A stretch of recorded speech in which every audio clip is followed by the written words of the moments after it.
আসসালামু আলাইকুম। শেষ পর্যন্ত বাংলাদেশের কষ্টার্জিত জয়, 2 উইকেটে জয়লাভ করেছে 6 বল হাতে রেখে। প্রথমে ব্যাট করে শ্রীলঙ্কা 124 রান করেছিল 9 উইকেটে। উল্লেখযোগ্য হলো শ্রীলঙ্কার নিসাঙ্কা 28 বলে 47 রান করেছিলেন। এছাড়া বলার মতো কেউ রান করতে পারেনি। বাংলাদেশের টপ পারফর্মার রিশাদ হোসেন 4 ওভারে 3 উইকেট পেয়েছেন। রিশাদ হোসেন 4 ওভারে 22 রান দিয়ে 3 উইকেট পেয়েছেন। মুস্তাফিজুর রহমান 4 ওভারে 17 রান দিয়ে 3 উইকেট পেয়েছেন। এছাড়া তাসকিন 25 রান দিয়ে 2 উইকেট ও তানজিম হাসান সাকিব 24 রান দিয়ে 1 উইকেট পেয়েছেন। জবাবে বাংলাদেশ ব্যাটিং করতে নেমে আমাদের প্রথম সারির ওপেনিং ব্যাটসম্যান সৌম্য সরকার 2 বলে গোল্ডেন ডাক 0 রানে আউট হয়ে গিয়েছেন। লিটন দাস আর তানজিদ হাসান তামিম ছিলেন। তানজিদ হাসান তামিমও 6 বলে 3 রান করে আউট হয়ে গেছেন তুষারার বলে। এরপর থেকে 63 রানের একটা জুটি হয় তৌহিদ হৃদয় ও লিটন দাসের মধ্যে। মূলত ভিত্তিটা করে দেয় তারা দুজনই।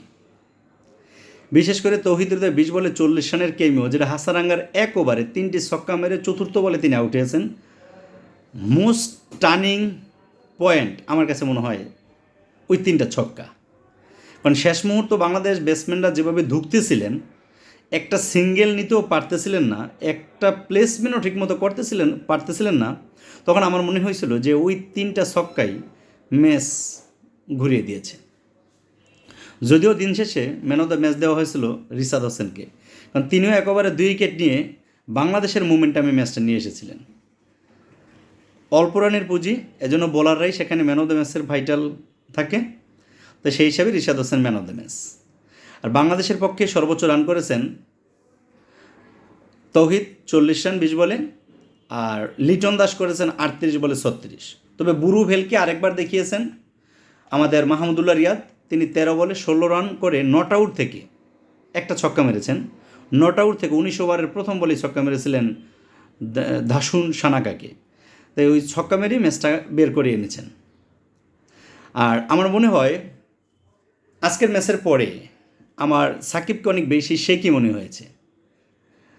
বোলিংয়ে প্রথম ওভারে ভালোই করেছিলেন পাওয়ার প্লেতে, কিন্তু দ্বিতীয় ওভারে 4 খেয়েছেন। তৃতীয় ওভারে মোটামুটি ভালো, যে ওটা পুষিয়ে দেওয়ার জন্য সেটা যথেষ্ট, 6 রান দিয়ে 30 রান 3 ওভারে। পরে নাজমুল হাসান শান্ত তাকে আর রিক্সই নেননি পরবর্তী বোলিং করার জন্য। মাহমুদুল্লাহকে দিয়ে 1 ওভার করিয়েছিলেন, সেখানে মাহমুদুল্লাহ ভালো করেছিলেন, 4 রান দিয়েছিলেন। ব্যাটিংয়ে এসে যথেষ্ট শেকি মনে হয়েছে। তিনি রান করতে পারতেছেন না, ব্যাটে বলে টাইমিং হচ্ছিল না, তার উচিত ছিল 1 রান করে নেওয়া। সেখানে সাকিব খুব কমফোর্টেবলি খেলতে পারেননি। 8 বলে 8 রান করেছেন 14 বলে। তা আমার একটা রিকোয়েস্ট, সাকিব এই বিশ্বকাপের পরেই থেমে যান। পারফর্ম না করলে ক্রিকেট কাউকে ভালোবাসে না। আপনি বাংলাদেশের জন্য অনেক কিছু করেছেন, হ্যাটস অফ, কিন্তু এখন এক ম্যাচ নয়, ধারাবাহিক দীর্ঘদিন যাবৎ আপনি অফ ফর্মে। সে বিপিএল থেকে শুরু হয়েছে, ব্যাটিং অফ ফর্মের রাজা আপনি। ইনশাল্লাহ নেক্সট ম্যাচে আবার দেখা হবে। আল্লাহ হাফেজ।